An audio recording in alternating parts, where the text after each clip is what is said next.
What is up, everyone? Welcome back to another video today, and in this video we'll be taking another look at my collection.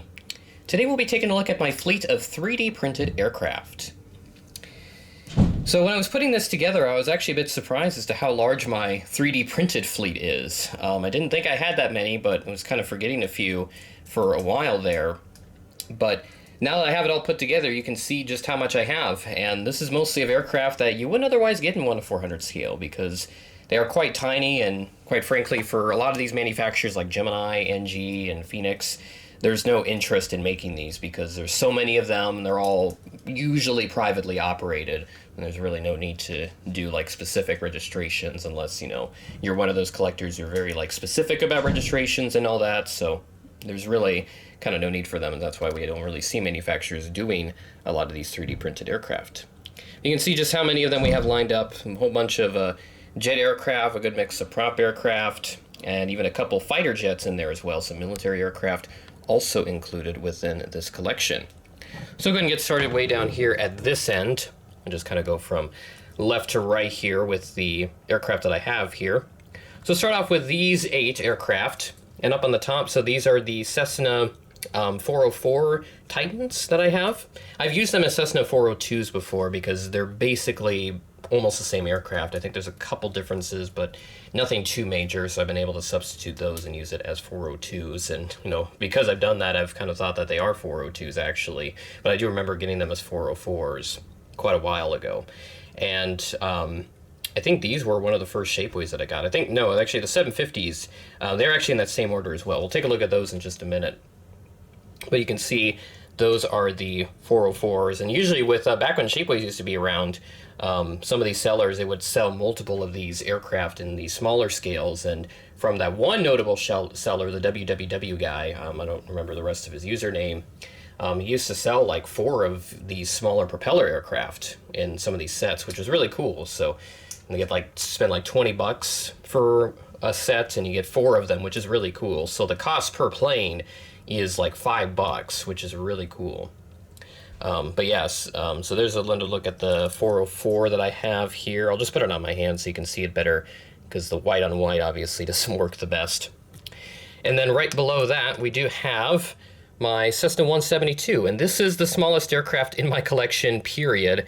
I mean, just look at that. That literally fits on my finger, just in terms of the size. I mean, my finger could be a runway, and this thing would still fit, and that's actually really crazy. It goes to show, you know, with the advantage of 3D printing these days, you can certainly do a lot of incredible things, and this is certainly an example of that. But set of 4 for them once again.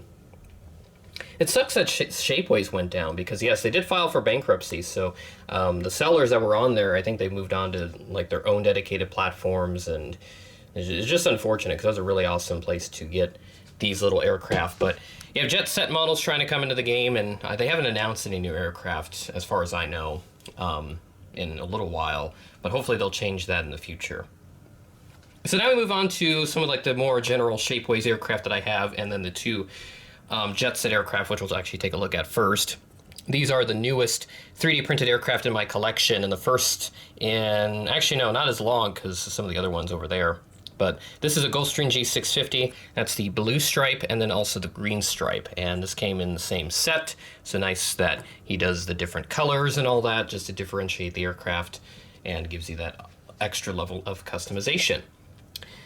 And move on to the Gulfstream 4 that I have here, a nice little Gulfstream aircraft. And this is a set of 2 that I got. And I did customize one of them.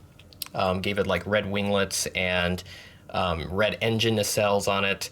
Obviously my Sharpie penmanship isn't the greatest, so it looks kind of sloppy in some spots, but that's kind of my attempt to customize them because I don't really have like a tampo printer or, you know, decals. I just don't feel like going to that distance right now to go for that kind of stuff, but maybe down the line I'll have to do that with newer Shapeways aircraft that I get in, or other 3D printed aircraft. Here's back to the first ever Shapeways that I got, the Cessna 750 Citation X, and this aircraft is a really good example of some of the limitations, at least, if you will, for some of these 3D printed aircraft, because they do like to tip over on their tails since, you know, they're so light, and then you just stack up a bunch more material in one spot. It's going to make them tail heavy, so They do include like little studs on the back. I know on the 750 anyway, they are there. Try to put this in focus. My second one that I have here that's not been customized.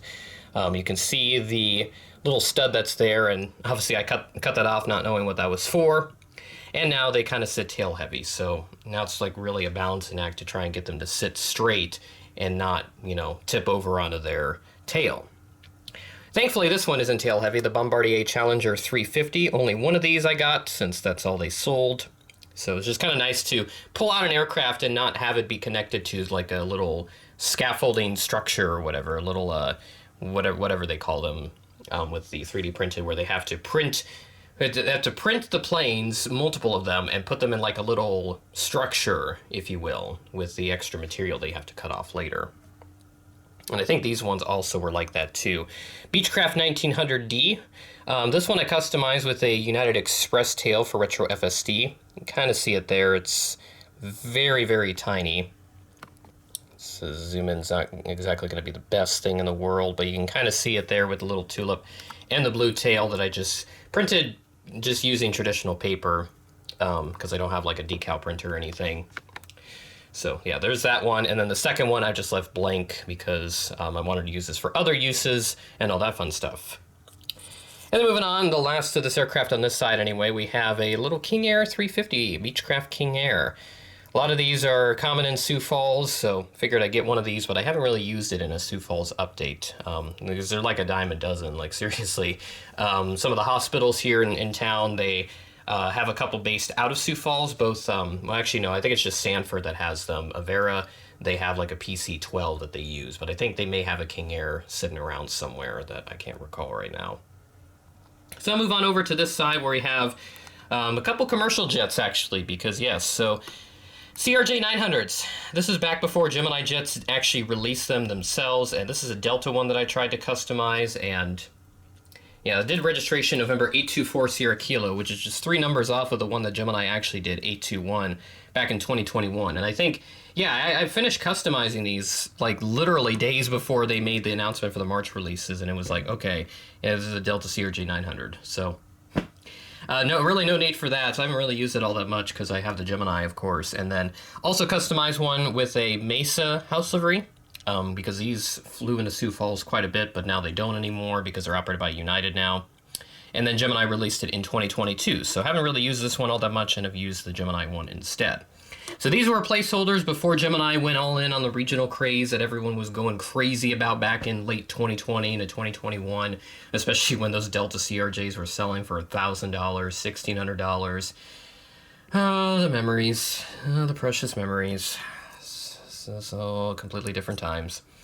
Now move into some military aircraft, and these are by Tarmac Designs. They were at the Airliners International Convention in Kansas City this past summer. So really cool to check them out and see what they were all about. And they had some military jets up for sale, $5 a piece for them. So that was an F-22 Raptor that I just picked up. And then in the middle, that's an F-117 Nighthawk.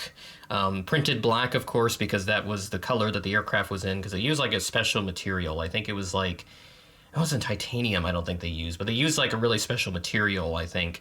And obviously the angle of the aircraft, the way it's shaped, that is to deflect the radar signal so it couldn't be picked up on radar. So it's one of the stealth aircraft that have been built in at least the last 50 years anyway. And then there's an F-15 Eagle, which unfortunately the nose gear broke off on it, so I'll have to get a replacement. I think I still have the piece laying somewhere. And then I have what I originally thought was a B-2, but someone pointed out to me that this is actually a B-21. So the type has, I think they're still doing test flights with it, so it has not officially entered service, but Ellsworth Air Force Base out in western South Dakota is going to be the first base to have these B-21s operated out of, so that's awesome. May have to head down over there one day when they start flying over there. But yeah, Ellsworth is one of those places I really want to go to because they have the B-1s over there, which the B-21's supposed to replace in like the next 20 years or whatever.